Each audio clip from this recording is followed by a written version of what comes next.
बड़ी पुरानी कहावत है, कहते हैं चोर उचक्का चौधरी कुटनी वही प्रधान। कुछ वैसा ही हाल इस वक्त पाकिस्तान का दिख रहा है। 4 पैसे क्या पाकिस्तान की जेब में आए हैं, चीन को ही आंखें दिखाने लगा।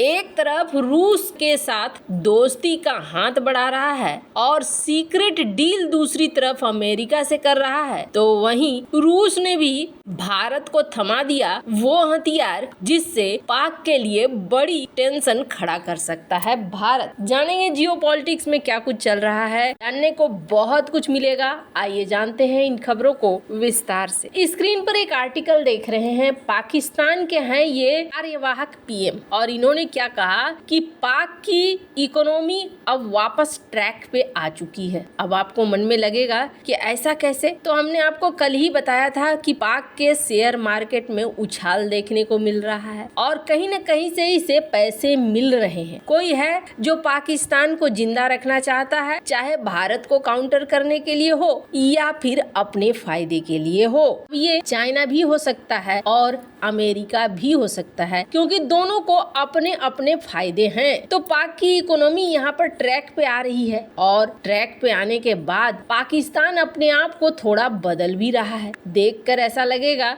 जैसे कि पाकिस्तान अचानक से ये क्या बातें करने लगा है। सबसे पहले तो स्क्रीन पर एक आर्टिकल देखिए, अरब न्यूज की खबर है, जिसमें पाकिस्तान गिलगिट बाल्टिस्तान के लिए एक डील कर रहा है चाइना के लिए कि यहाँ पर हाई माउंटेन एग्रीकल्चर टेक्नोलॉजी एक दूसरे को ट्रांसफर करेगा। अब यहाँ पर एक तरफ चाइना ये दिखलाने की कोशिश कर रहा है कि गिलगिट बाल्टिस्तान में हम किसी टेंशन में नहीं है, अभी भी हम पाकिस्तान के साथ यहाँ पर कई सारे प्रोजेक्ट कर रहे हैं। जबकि सबसे बड़ी टेंशन, अब मामला क्या है, ये जो कागज पर देख रहे हैं एक दूसरे को साइन करते हुए, ये अभी कागज पर ही है। जहाँ तक सीपेक की बात है, काफी लंबे समय से बहुत सारी चीजें इस वक्त कागज पर है, धरती पर कुछ नहीं है। जैसे जर्मनी की आदत है, जर्मनी क्या करता है, जब आप कहोगे ना इस फंड के लिए पैसे निकालो, हाँ जी 100 बिलियन दिए, हाँ जी 50 बिलियन दिए, हाँ जी बोलो कितना 200 बिलियन दिए, लेकिन जब देने की बात आती है ना तो वो देने में आनाकानी करता है और एक्चुअल अमाउंट जो होता है वो तो या तो घट जाता है या फिर देते देते ही काफी समय निकल जाते हैं। तो यहाँ पर भी कुछ ऐसा ही सीन है। पाकिस्तान और चाइना ये दिखाने की कोशिश कर रहे हैं कि हम दोनों बहुत अच्छे वाले दोस्त हैं, एमओयू साइन कर रहे हैं। वहीं पाकिस्तान क्या कर रहा है, पाकिस्तान ने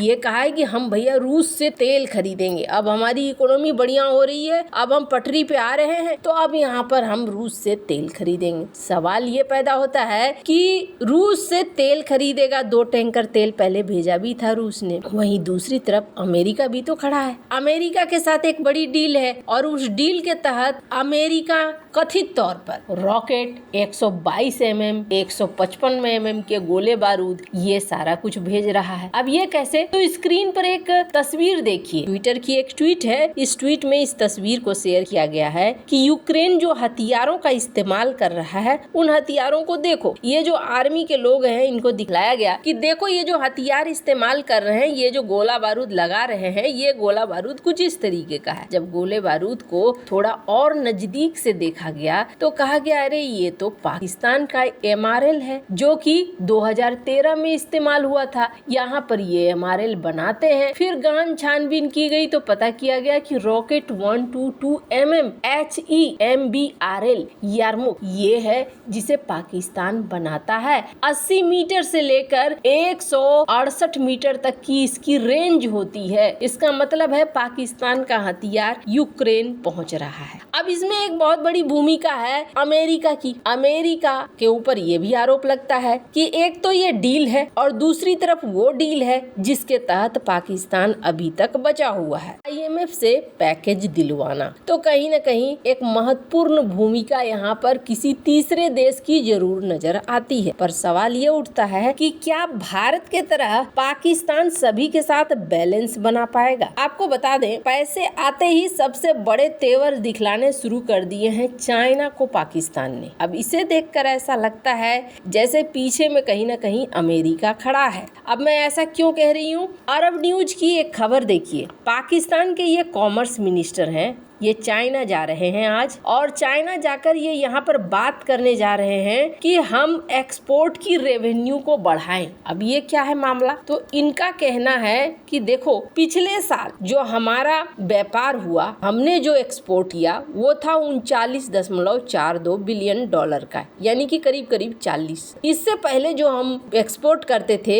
उसकी तुलना में 25% लगभग ज्यादा वृद्धि करी है हमने। पाकिस्तान चाहता है कि आने वाले 50 सालों में कम से कम 50 बिलियन से लेकर 100 बिलियन डॉलर तक का एक टारगेट हो जाए। अब इनका क्या कहना है? इनका कहना है कि हम आपसे खरीदते हैं बहुत ज्यादा, लेकिन हम आपको बेचते हैं बहुत कम, इससे हमारा व्यापार घाटा बहुत हो जाता है और हम अब ऐसा नहीं करना चाह रहे हैं। 20 मेंबर के डेलीगेशन के साथ पाकिस्तान का जो कॉमर्स मिनिस्टर है ये चाइना जा रहा है ये समझाने के लिए कि तुम हमसे ज्यादा खरीदो। इनका कहना है कि हम आपके देश में कितना बेचते हैं, मात्र 2 बिलियन डॉलर का, और आप हमारे देश में कितना बेचते हैं, करीब करीब 100 से ऊपर बिलियन डॉलर का। तो ऐसे कैसे चलेगा? खैर, पाकिस्तान के पास पैसा आ गया है तो अब पाकिस्तान चाइना को अपने हिसाब से एक्सपोर्ट मामले में घुमाना चाहता है, लेकिन सवाल ये पैदा होता है कि क्या चाइना मानेगा? खैर, रही बात चाइना की, तो वहीं दूसरी तरफ भारत के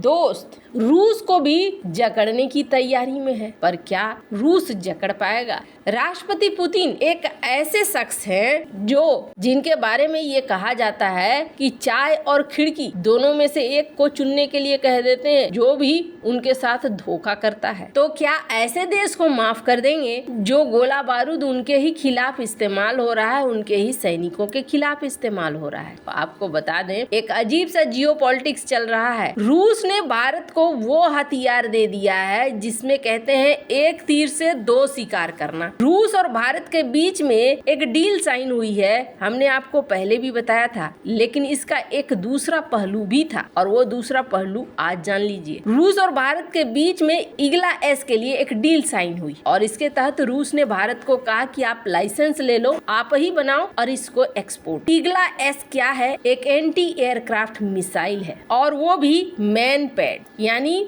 अपने कंधे पे लेकर इसको दाग सकते हैं। अभी सबसे बड़ी दिक्कत क्या है भारत में? एक तो जो पाकिस्तान के यूएवी है, ये भारत के लिए सबसे बड़ी दिक्कत है। ईगला एस वो है जो न सिर्फ यूएवी बल्कि क्रूज मिसाइल, एयरक्राफ्ट, इन सबको मारकर उड़ाता है। आपको बता दें, इस डील को माना जा रहा है पाकिस्तान और चाइना के खिलाफ रूस का सबसे बड़ा मूव। वैसे इन सब मामले में आपकी क्या राय है? कमेंट कर जरूर बताएं। जल्द मिलते हैं अगली वीडियो में नई खबर के साथ।